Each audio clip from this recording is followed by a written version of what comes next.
Hi everyone! Welcome back to my channel, or welcome to my channel. If you've never been here before, today I have my daughter Willow, and we're gonna read this book she picked out. What's it called? Shaky Baby. So Give Thanks by the Berenstain Bears.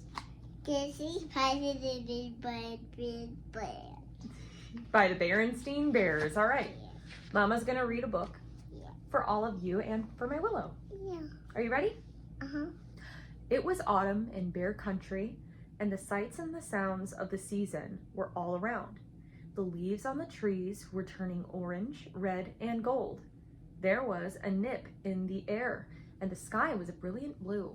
Flocks of geese flew overhead, honking their way south for the winter. Out in his cornfield, Farmer Ben was up on his big red tractor, harvesting his crop. Papa, brother, and Sister Bear waved to him as they drove up the long drive to the farm. Papa was delivering some new furniture for Mrs. Ben.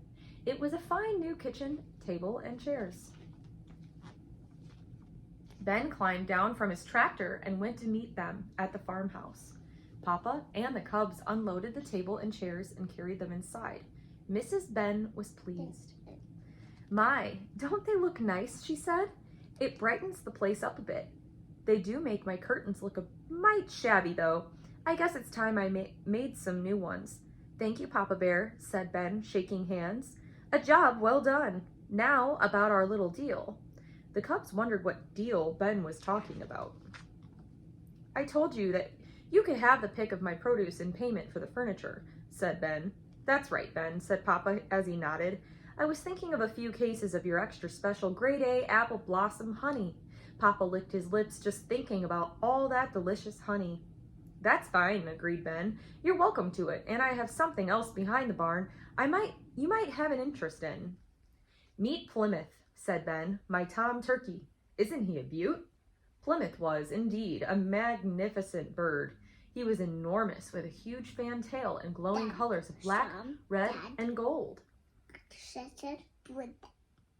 "Wow," said Papa. "That's some turkey." "He's beautiful," said Sister. "But why is he called Plymouth?" "History says that Plymouth is the place where the Pilgrim Bears first set foot in this great land. And the first Thanksgiving feast was eaten right there in Plymouth, too, after their harvest. I couldn't think of a better name for a turkey." "He sure is a fine bird," said Papa. "But what's he got to do with my furniture?" "He's yours if you want him," said Ben. "He'll make you the best Thanksgiving dinner in all Bear Country." Papa's eyes brightened. "Roast turkey. It's a deal, Ben," said Papa, and they shook hands. But Sister Bear wasn't so sure she liked the sound of all this. She'd never met her Thanksgiving dinner before. It made things more personal. And Plymouth was such a beautiful bird. She liked him a lot. "You know, Papa," she said as they drove home, "I don't think having Plymouth for Thanksgiving dinner is such a good idea.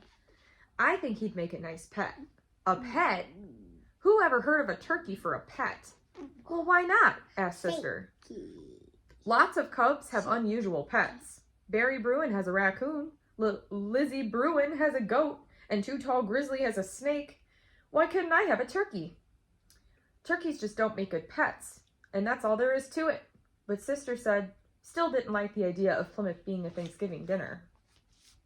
The weeks went past, the leaves fell from trees, the wind grew positively chilly, and one day a few flakes of snow fell. Every day, Sister visited Plymouth at the farm. He was growing fatter and finer. His feathers were bright and glossy. When he spread his tail, he looked like a big black, red, and gold peacock. But the closer it got to Thanksgiving, the sadder Sister got. Mama noticed that Sister was down in the dumps. "You know, Sister, Papa's right. Turkeys don't make very good pets. They aren't like dogs or cats. You can't play with them or run and jump with them. They're really just farm animals." "I know," Sister sighed, "but I still like Plymouth. He's just so pretty." Mama grew thoughtful. "Now, dear, don't worry about it. Papa and I will talk it over, and I'm sure we can work something out." "We shall see," Mama said, smiling. "In the meantime, I have a surprise for you. I've been thinking we should make this Thanksgiving into something extra special. Grizzly Gramps and Gran, Uncle, Aunt, and Cousin Fred will be coming over for dinner. I thought we could put on a show for them. A show, said Sister. What kind of show? I thought the story of first Thanksgiving would be appropriate. Neat, said Sister. Will we have costumes? Of course, said Mama. We can make them ourselves. I have lots of old fabric we can use. Plymouth dropped lots of tail feathers, too. They're perfect. You're right, dear, said Mama, taking the feathers. These are perfect. But do you know what else we'll need? Sister shook her head. We'll need a script for the play, said Mama. Why don't you write one? So Sister got out a pad of paper and a pencil and set to work. It was hard. She'd never written a play before. She asked Brother for help. Sister wrote the script and Brother copied the parts for each player. Sister was so busy working on the play that she forgot all about Plymouth the turkey for a while. When Thanksgiving Day finally arrived, everything was ready. The script was written and copied. Mama had sewn beautiful pilgrim bear and native bear costumes, and the treehouse was full of wonderful smells of Thanksgiving dinner. An hour later, just before dinner time, Sister made an appearance on the landing of the stairs. She was dressed as a pilgrim bear maiden. May I have your attention, please?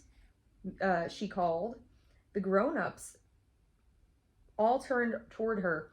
Oh, isn't she darling? Said Aunt Min's sister. Did look very cute in her pilgrim maiden hat. We will now present the story of the first Thanksgiving, she announced. The grown-ups will all applaud and find their seats to watch the play. The Pilgrim Bears lived in the old country. They wanted to worship God in the way they believed was right, but the rulers of the old country would not let them do this. The Pilgrim Bears decided to leave their home and seek new land where they could worship in freedom. I am a pilgrim bear. I am on a dangerous journey. We will try to find a new land, but we are willing to try. Yes, we are going on a dangerous journey on a ship named Mayflower, but we are scared. 1, 2, 3, 4, 5, 6, 7, 8, 9, 10, 11. Good job. There's 11 bears on the page, y'all. So they went off to find new land, but it was bad. They got seasick. 1, 2, 3, 4, 5, 6, 7, 8. Yeah. Look, who is that coming into the village? It's a native bear coming to visit. Greetings, my name is Squanto. Welcome, Squanto. 1, 2, 3, 4, 5, 6, 7, 8, 9, 10. 10 bears. Good job. Let's flip the page. All the grown-ups clap. 1, Hold on. 2, 3, 4, 5, 6, 7, 8, 9, 10, 11, 12, 13, 14, 16. Good job. Okay. All the grown-ups clapped and stamped and whistled. It was a big hit. Aunt Min wiped her eyes. They're all so darling, she sniffed. Mama rang a bell in the doorway. Dinner time, she called. Yeah, cried the cubs as they ran for the dining room, but then Sister stopped short. Oh no, she said. What about my turkey Plymouth? I forgot all about him. What happened to Plymouth? Don't worry, Sister, said Papa. Plymouth is safe and sound. They look outside. Welcome home. There is the turkey. 1, 2, 3, 4, 5, 6, 7, 8, 9, 10, 11, 12, 13, 14, 16, 17, 18, 19, 17, 18, 11, 12, Okay, I think somebody's attention span is ending here. But we made it till the very end of this book and she started counting them. So thank you guys for watching today's video with us. We got through most of this book. I want to be in a cheat. All right. What do you want to tell everybody? I want to read in the book. Bye. There is a lesson. Have a wonderful day. Have a wonderful day. Make sure to subscribe to Mama's channel. No, it's Monday and Tuesday. Monday and Thursday. Monday and Thursday. All right. Bye, guys. Bye.